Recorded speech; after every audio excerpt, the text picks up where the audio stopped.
Seo an dara cuidan í sean deach leachtais ina bhfuil aine ní bhreislein ag labhairt le Julianne de Brún.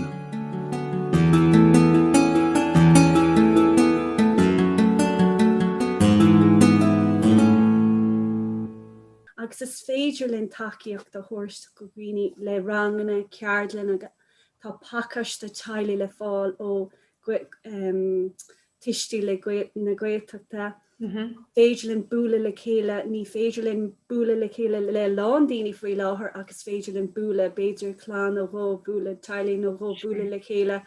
Is féidir linn áis na agrú le chéile.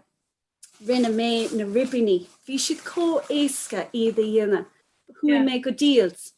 Ba mé an brasléid sin is tá si déanta as tá brunúm tá an Green ag Lonrú an sin seo. Agus tá árán a gom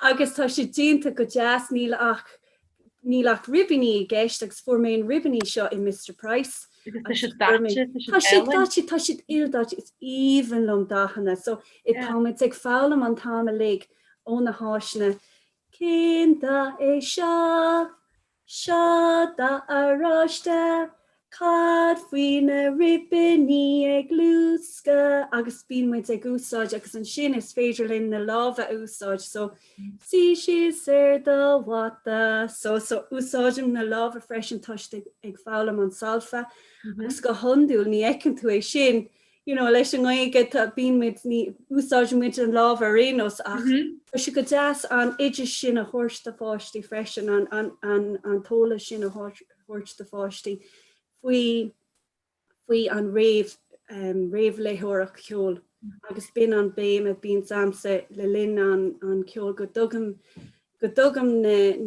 na bun céimeanna sin dóibh sular dosmíonn siad leis na pibrí nó an fadóg go bhfuil siad an ag éisteach leis an ceol agus gúil de gúsáid an inar ear sin an tíirí atá ann go gluisin siad an ceol rihré go fálan siad go bhfuil an ceol ná dúrtha agus gur féidir lo ceol gur féidir le aon na ceol a dhéime agus tá búlam casam le daine ra bhí féidir lumsa chana agus ní go deasig an mhaach agus nuair chluisim iad is féidir le chuile goine chana.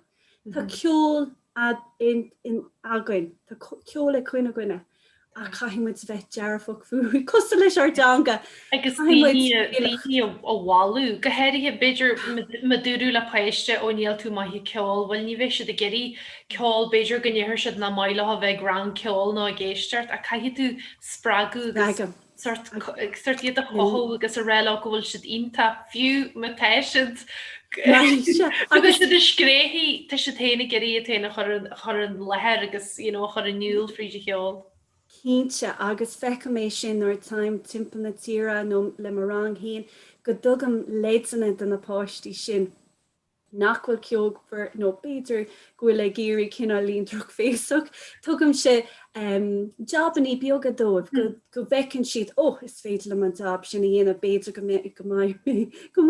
a céadúir nó gníine mé an mo íireacht an céadúir eile agus eibríonn sé gan a bheith dúilteach an tamar fad constructive criticism mar agus tá sé Harbheith táhachtach go háthe na léhananta seo caiimiid a bheith dearfach agus tógan na rangan seo agus na ceardlína seo agus na búla le chéile agus na háisina agus na comórta sí seo anríd a gcuoine agus tugann siad spruch dóibh a bheith ag spalpa an gcuig agus sin an aim atá am.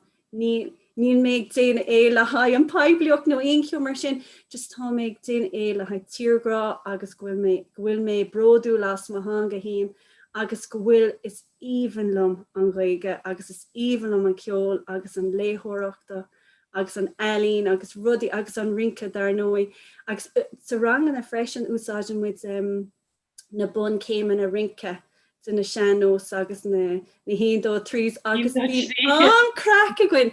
So úsáidin muid an curp go léir ach bín muid a gúsáid an goige le linn na rangana agus ní mar luúin muid hena ní bhín is acu go bhfuil si ag spalt an goige curbe bín sé go nádartha ag chuile gine. Rahamid ré go dín kid slein an ile na Julian go kimid go dé kid san ile. So tá a lán takeíoch le fáil ar fud na tíre. Tá glór na ghiltanga tí tiismothirí na Gaeltachta bín an takeíoch le fáil ó chunir na Gaeilge an tarachtas le linn na bbliana, first na Gaeilge agus ógras tá an bin hosí mise leis an Gaeilge le ógras agus na campi saora agus thug siad an crídom nuair bhí mé mar dhégor ní ra mór an Gaeilge goin Somália, daistrímuid ó Cahar na Gaillimhe go dtí má cuileann agus thug siad an sprachtain thug siad an grádom dontanga agus caithfidh mé a lán daoine a ardmhola ach duine amháin nó Padar Maclánach le ó Conir na Gaeilge thug sé an cúna dúin chun ar danga a chur chun cín agus bhí mé i mo bháil de ógras agus an céadúir dreasan mé ar an tarachtas bhí sé híos a trálí na rit na níocadaí agus chas mé leis an méid sin daoine ann agus tá mé fós cardú lob agus caithfidh mé rá go bhfuil siad ag déine an méid sin stuff ar son na Gaeilge faoi láthair so tá sin ionntach. Agus fiúháin coolla cethir tá sé dochreta faoi láthair. Lethir na chuir cho táhacht a ggóil sin an da foiisttí. Tá raidir na Gaeltachta ionntach faoi láthair tá si bín si bheith gahrú an táimigh ach tá si bheith dul leis na daoine agus tá muid an buíocha sin. Tá na hópaí tíine ar fud an ofiigech pleanaltanga ar fud na tíre tá siad ag déine obair na gapal. Ní ecin tú iad ach cloisian tú iad.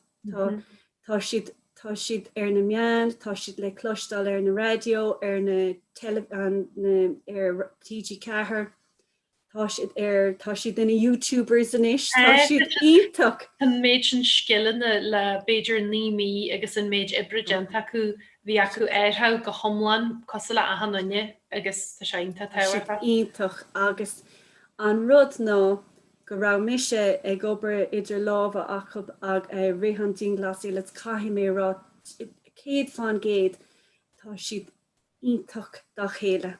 Tugann siad an takeíoch dá chéile agus tá siad ag obair go deas le chéile agus tá siad idir na pobl na Gaeltachta agus ar fud na tír tá méid sin áisina le fáil inis.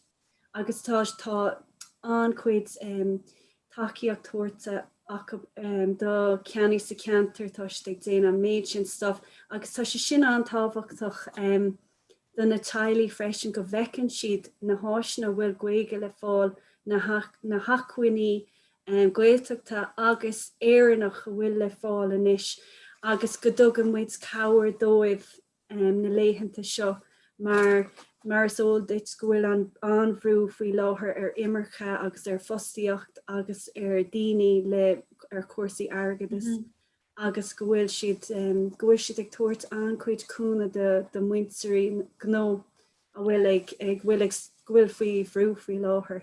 Agus well ar na men hóisialta tá chuid bhórda sin na scapú go bhheicimid na listí ceannaí éannach nó rudí mar sin.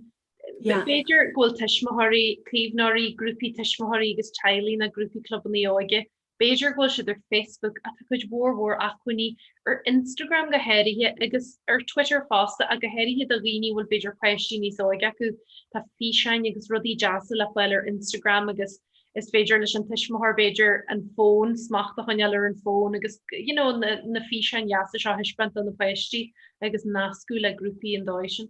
Cínta agus bíonn siad ag tagáil le chéile agus bin tá mé hín ar Instagram agus bíon ag an táma le just ag spalpan Gaeilge agus ar WhatsApp, grúpi WhatsApp agus tá sé sin anhá mar tugann sé sin deis do gcuoine búla le chéile in áit príomháideach ach is féidir libh a bheith le chéile ag an nám céine mar tá sé anna echar búla le daoine tá an fáite sin ar daoine fós agus caithimid a bheith dearfach ar son na páistí.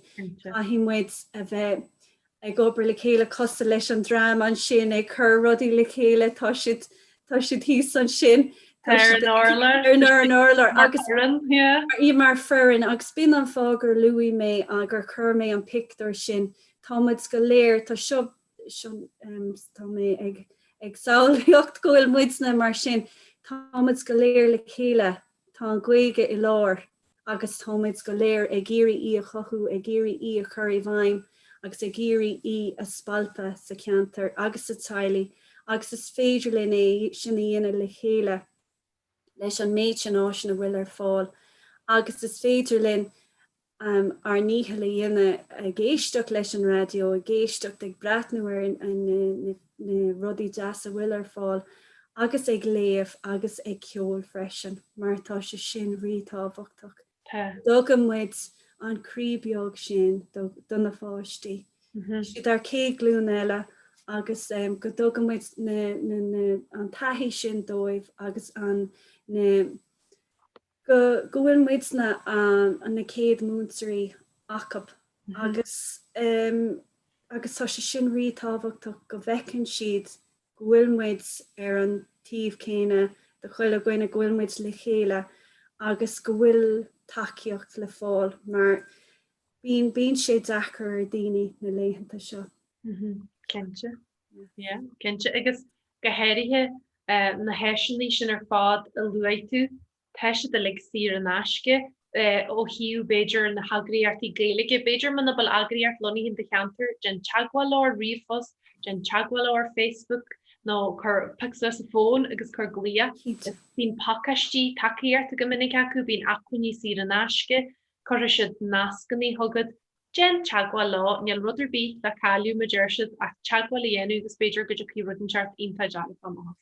Cínta agus tá mar nírá bhí aspa spás a go man sin ach tá an méid sin a fáiltethirí faoi láthair cos le futa fata seid an si atá déanta leis an ngúm na gaige tá an tnáhéad mór húsa tá siad dar nói agus tá anceangailt adrin idir Andrew agus Myra linne I má chuilen seo siad leabhar thugann sa táid ag úsáidí ar na físeán agus tá an aithna gcuinear ar taig agus Gemma futa fata tugann siad an cúna dúin le linn na féilte bíon muid ag agrú féilte má chuilen le linn na blina agus an ceann is mú a dhéanam muid ná féiste stráide a níla sam an bhacha tú bhí tá paspátas beag an sin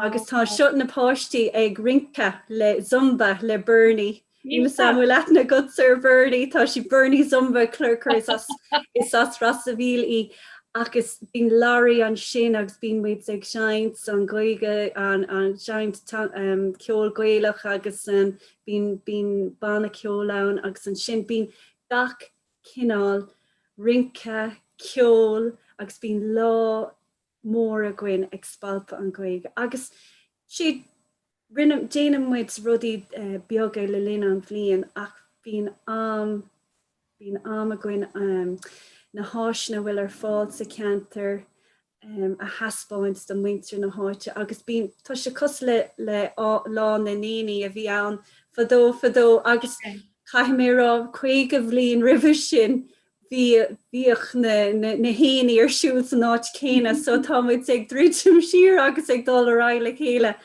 ach an méid sin daoine idir na glúna a tain chuig an lá sin chuile bhliain agus bíon muid ag dul ar neart go neart leis agus táid ag géirí sin a chur fáil agus na páistí sin muid na ag chana le linn an jean glasúil agus tá taspátas le fáil ag inis faoi láthair má chuilen táid ag taú le chéile agus tá cilín deas a gcuin sa ceantar agus chur ranghéin tá mis ag múna rang a héin agus má cólaí an tiníní chonacha agus chumid taspátas na rudaí scrín apáistí faoi an tám agus na rudaí a rinne siad linn an céad jean glasíal agus chur siad sús leidsanna do muintir na háite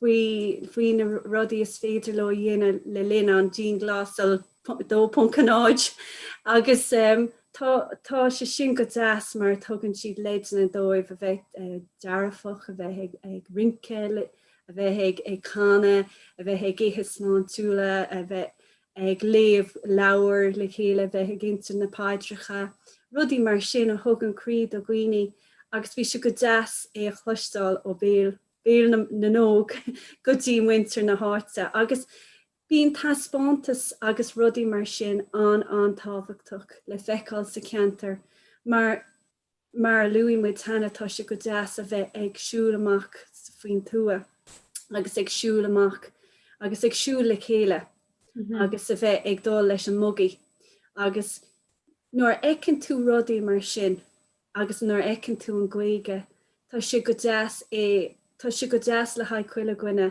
í eáil agus í a léh go nádútha gohfuil ahantas le fáil gohfuil siad le feicáil gohfuil si le feicáil ar fud na háite agus gohfuil orintanta déanam muid dearmad sin gohfuil si táhachtach na focail goige a eáil sa ceantar agus gohfuil si táhachtach í a léh sna leabhar sna máile Gwyl lawer sin sean lawer now nor hosti me ag múna ach tá si go má na sean cín tá si go má agus is fiú arcans na shoppi leor dar a le go minic jo tú sean leorí jazz a géige nó ar leorí scala agus bhín simig na poisttí iad a ceil iad a léú iad a úsáid an grúpa poisttí agus tuismáí Tá go mór bailí an eBay agus rudí mar sin man geí dar na le, yeah. agus mar ar luú tú eBay bhí tháinig mé rud ag an bhí post roiinte ag ceant na máthracha agus dúirt si gur bhór si le linn an Jean Glas a gúir si a lán seaná sin a gcuilecha.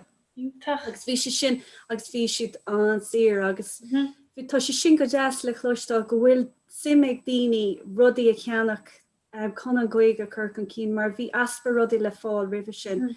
Lína agus inis tá méid sin stuff. So bin rud dearafach a tháinig amach as an Jean Glasal go bhfuil daoine bós an crothíocht gur thóg muid an rud sin agus gur rinnemer rud dearafach fuhí agus gur nearnamer an rud is fearr as. Dúir tú an sin ví tú ra mar hapla bín an lein fés de sreide a gibse a mai cullen. Is rud sin go bhéú le éon cheantar nó éon grúpa a achruthú heige le Lord le ceoltaríéisiúile heige le Lord le na scaltatha agus fásta ó hiú ranganna cos le na ranganna ví sa genú le sin cheol. Ma a daoine beidir goil grúpa acu me si de ligan an hart le chéar Zoom, beidir go lóra siid le fáilsíthir nó le scríbneir a nnéanú siad lefarach le ag léú scéil ar Zoom nó a nnéanú ceoltar lefarach le ag fólam uair an uair den na poisttí. Tá bailíon cinna jigilin ar fád hart le chéile inis in grúpi.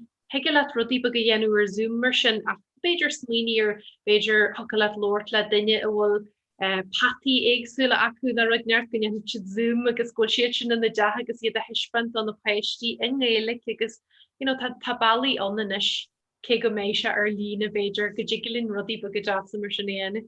Cínte agus tá na grúpaí ar fud na tíre ag déine é sin tá si dáhá tá sam gohfuil a lán grúpaí ag úsáid WhatsApp agus ag úsáid an Zoom agus tá ag Zoomáil le chéile ach is féidir libse tí muite sin mana bhfuil sé le fáil iad a ceantar hí is féidir le é a hosnú agus é a bhanú le chéile agus fiúháin ní bháin an léthireacht agus is féidir le rangan a rince a chur le chéile agus na páistéigh taspáins dá chéile na bun céimena nó béidir gohfuil rincóir sean nó sa ceantar is féidir lo tosnú leis nó leanúint leis na rangana tá sam gohfuil má fáistí féin tuis de leanúint leis na rangana piano agus gitar ar WhatsApp ar an chorus WhatsApp agus tá an múntar tá sé ionintach.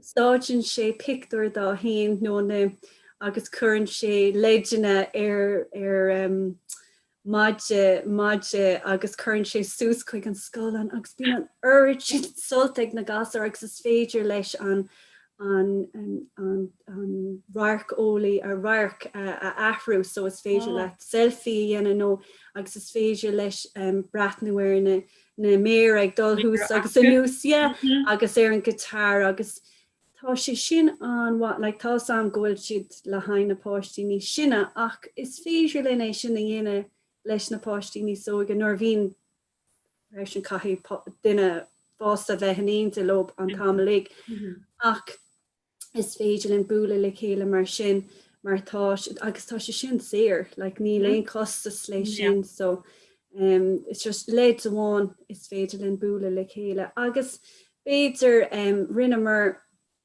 chuile séisiúr bín commórta si agrú a gcuin cos le commórta si eilína rince ceol léthireacht agus áráníocht agus tugann sé sin sprucht an na gasar bheith ag fálam rudaí nó ag dathú nó ag lína rudaí agus bín dúisna beag bídeach ach bín an simach rudaí a dhéine agus tá sé sin go deas mar táid ag chur an gaige chun cín lei sin. Bhí mar an ceistile a churáart ó hiú an cheáil agus ó hiú mar na rudaí ar fád gur féidir le úsáid bhí sa teispentin sin na ribíní na popéid na teddíthe.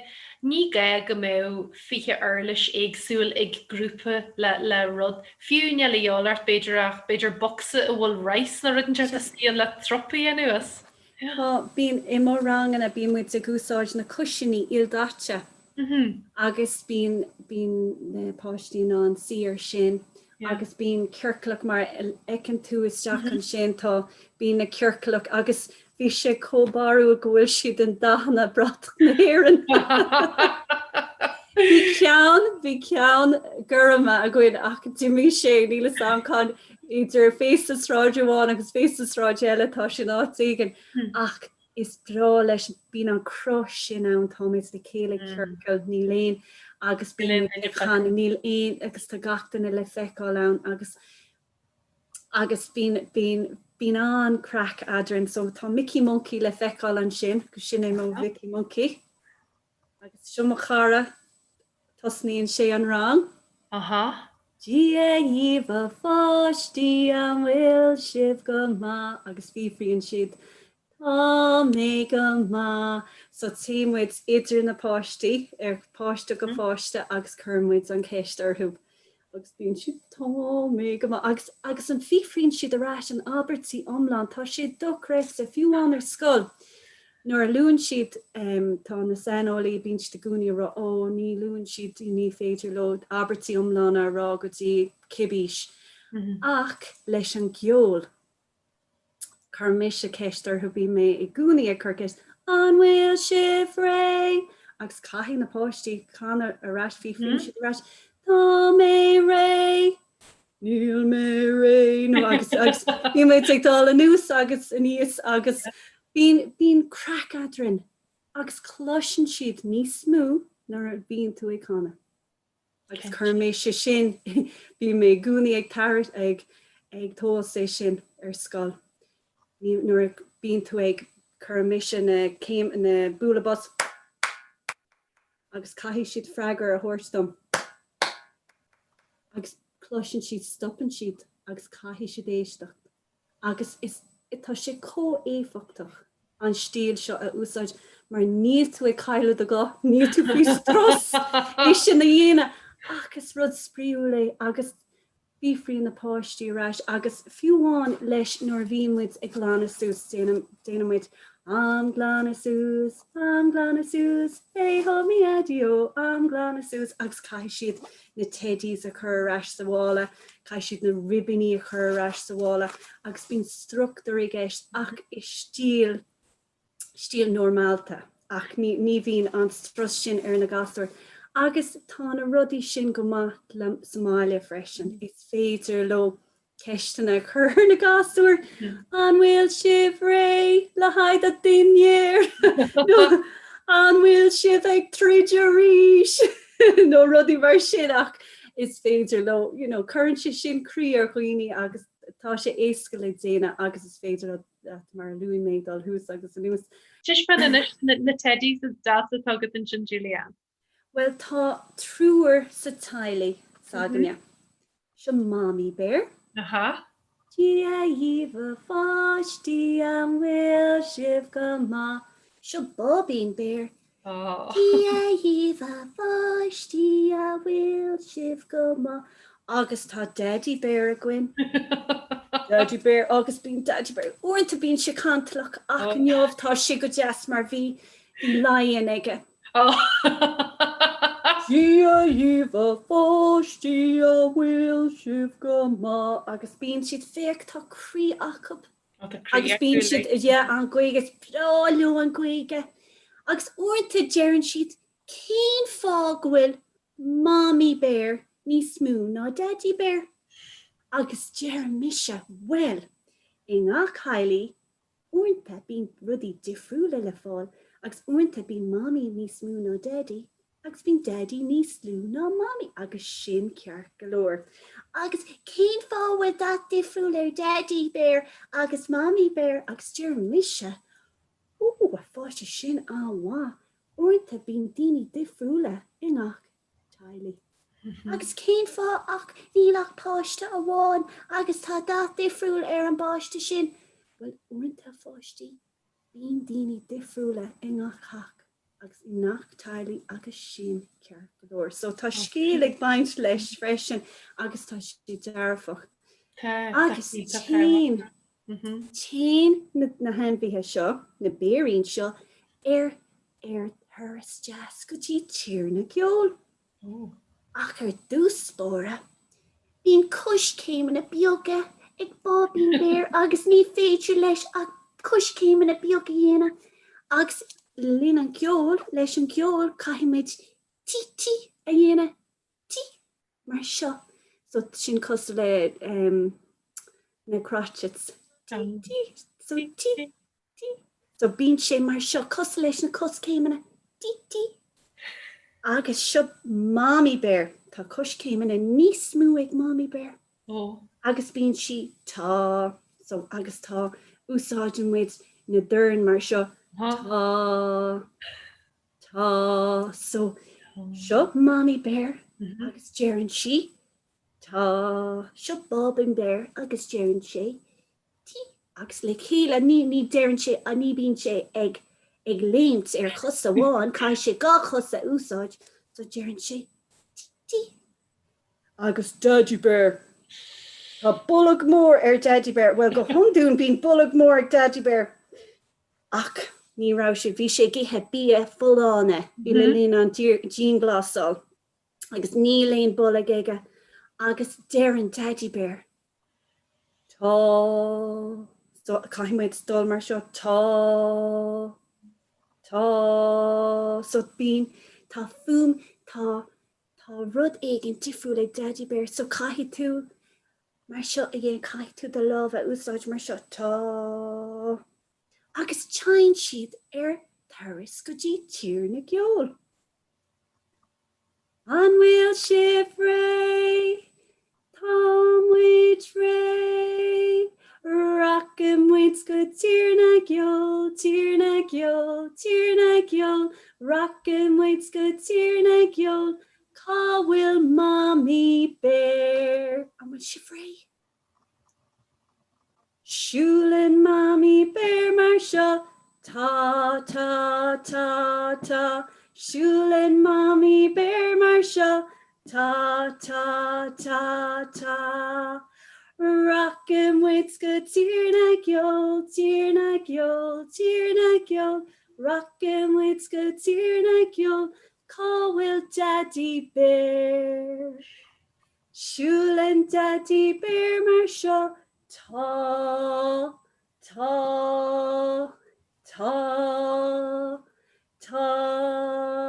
Siúlin Daddy Bear mar seo tá.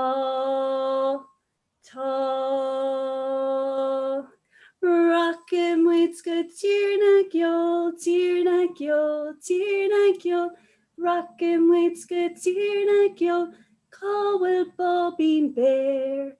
Siúlan Bobbín bear mar seo, tí tí tí tí tí tí tí siúlan Bobbín bear mar seo, tí tí tí tí tí tí tí tí rockin' with go tír na gyo, rockin' with go tír na gyo, Beach we down anish.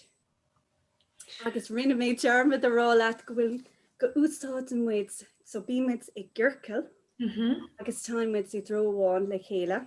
sé Úsáid an muid na coscéim a bheoga bíimiid ar marcíní agus ag déine na Gatsí seo. sé Agus a haim mami bear bíimiid ag cos le cider ag bíimiid ag. ó Marshall sé Marshall, so táimid ag úsáid ar ggurp chun na céimena a bhuthú freisin.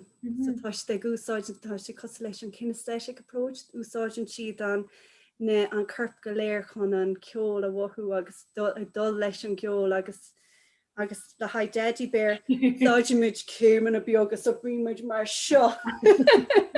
So bín an crack adrin agus nuair atá siad anhá agus an bín siad úsáideach agus úsáidin siad an agus bín an taíach an dola ggheorcail táimid an dro eile. le iad do bheas. Le iad a bheascas ús agus bín na mammies agus na daddies agus na páistí le bín an crack adrin. Agus thugam deis de páistí na teddies a lábseáil. Agus úsáid go bheice siad agus caiis na teddies a chursúsanné agus go bheice siad, bína an deis sin agus de sin an táhachtach go dugam deis de chuile fáiste bheith páirteach leis an rang agus go bhheicem daoine orintanta bín siad iníos le bhríomh teachta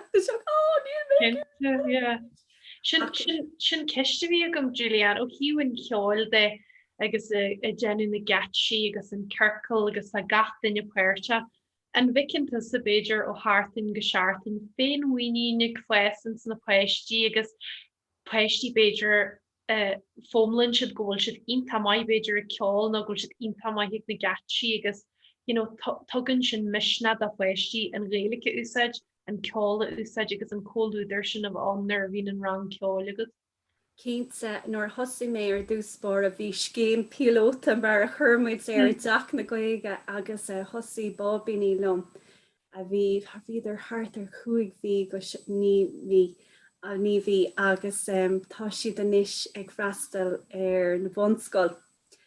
Agus bhí idir lom ag an níos sin agus bhí mar ag déine rudaí éasca golóir agus bhíidir ar na bholog agus bhí mar ag úsáid Gatsí difriúla.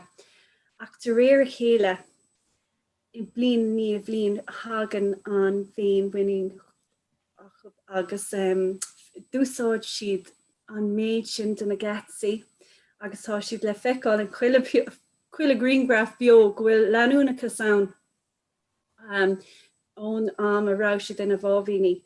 Agus tá sé ráite aníis agus tá lán sanol he rá go bhfuil sé cótáhachtach ag na mátharcha aníis a bhfuil ag gomper cluine go bhfuil siad ag géisteach leis an gceol rih ré. Agus déireann siad ní bhí rih go bhfuil tú ag gomper go chóir dit sa bheith ag gomper. So go chóir go bhfuil chuile goin ag géisteach leis an gceol mar tugann sé sin slí difriúil, costa leis na tangacha, tugann sé slí difriúil smuoine rudaí agus machna bhar rudaí. Agus tá an chuid caint faoi láthair ar an tionchar an dátonchar ó thaobh an ceol, agus go bhfuil sé fitte fúte ó thaobh an mataide, agus go bhfuil na hábhar eile tein an ceol a chéile lei sin. Agus nuair chuann tú tanga difriúil do hanga féin leis. Bhín an méid sin obair arsúla de chligean agus chligean an fáiste agus is de rud é sin mar táid ag tuairt an deis sin de fáistí a bheith ag saolaíocht de tanga difriúla. Ag úsáid a chligean agus úsáid a intellect cóhéfeictúil agus go bhfuil siad ag úsáid na céimena sin go héfeictúil go I gceart agus go bhfuil muid ag tuairt na deisina iontacha sin dá chéile. Agus ní bháin go bhfuil si go maith le hain na gas aróga, ach tá si go maith le hain na páistí agus na máthracha freisin agus na páistí níos sinne. Go bhfuil siad le chéile sa rang sin go dtugann siad faoisimh ón brú don saoil agus go bhfuil siad le chéile ar feadh lethúir gan éon fónpóca, gan éon telefís, gan éon radio, gan éon rud eile ar siúd seachas a bheith le chéile, gwyl siad ag rinca le chéile, gwyl siad ag chana le chéile, gwyl siad le chéile agus gwyl mam agus dad ag díreach arthub, agus gwyl siad a bheith spríú le chéile, agus san saoiletá nuan ní bhíon deisina goin, é sin na dhéanamh le chéile, agus tá sé sin cótábhachtach. Cá mise hart ar gábhlín le mo gasar hain ar mo chos agus méid stúr rang. Ní ra sé géirí bheith pórtach níor leabhar sé beh níor cháin siar beh os cóirpáistí eile. Ach chuúla mé é a chana sa chóir. Na rudí beaga agus sin go maith, tá si de géistecht, tá si ógáil an ceol sin an a tain agus tá si ag úsáidé nuair bhíonn siad compórdach agus fecinn tú an leanúnachas an dulchan cín ó seachtain go seachtain. Tá i ngáile déanam rang in a freisin maid an tú saharann, so bhím ag i machalinn ar dúspóraach san sin tíimeteach go gáile agus bhín am a go méisteach leis an radio adrad agus bhín an crack idir na gá grúpi agus búlann siad le chéile na féilte éigesúla nó na léthóireachta nó na ceartlinn na difriúla agus táid cos le chláán mór mílteach. Agus tá an leanúnachas an sin fecinn tú na gasar agus tagann siad go rialta an struchtúr don rang. Agus bíonn siad go úsáidinn siad na sciil na sin a álaíonn siad lin an rang tíomh mu. Mar bhí na tistí rá tá bíonn siad ag spríomh chuann siad na teddies a ggheorcail agus bíonn siad ag tuairt na leids in na dóibh agus gan is uanta bí na daoine is ciúna bíonn siad ag fechant agus ag éisteach le chuilerád agus sin mosprach go bhfeicim go bhfuil daoine ag baint soltas na ranganí, go bhfeicim go bhfuil agus go gloisiam iad ag spalpan gaige agus tí a lán daoine le gán ó trí tanga chuig na ranganí. Bhí chláán amháin le daddy as an armán agus an mám as an seapán. Agus bhí na páistí leabharann siad, Somália leabharann siad Seapanís, Garmanís agus leabharann siad Gaeilgear Scoil. Tá neart béarlach dar nóid. Ach tháinig na tistí chuig an rang gan Gaeilge, mar bhí siad a géirí an Gaeilge a churcan cín agus bhí an simachab. Agus feicim inis go bhfuil na daoine as na tír eile go bhfuil sim mór mílteach acu an Gaeilge a álam. Smáis sin. Tá sé iontach. Tá sé ionta agus Julian tá léargus ionta tucha agad ar na bailí go heirithe leis an cheol gur féidir an teangaí féinmhaoinín iompar teanga a chorthan céin agus más ar an teangaí agus an lista ionta sin de hacaíartaí agus tá éisinaí agus na lidí agus an chóirla sinna tá tucha go daghine. Lorla dunne chur ceist, man a goran tú ceist ní ómlatha tú bhfuil grúpan de cheantar, bhfuil duine de cheantar dé tú codúla. Agus mar a dúir tú tá tú hain ar na main hóisialta fásta túr Instagram, tá túr chuileáid. túr Instagram, tá túr Twitter, tá tú gobar go mór le Andrea an sinna tá na hafaige plana le teanga i mai Colin agus me tá daoine geirí hartáirte agus sé dar fásta ar na main hóisialta.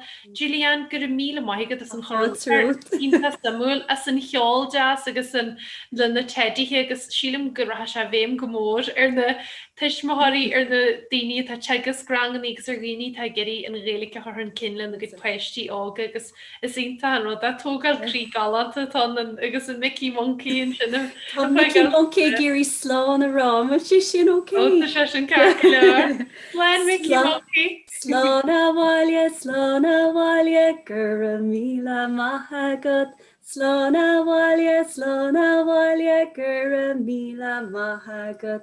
Ai, ai, ai, ai, ai, gur míle maithagad.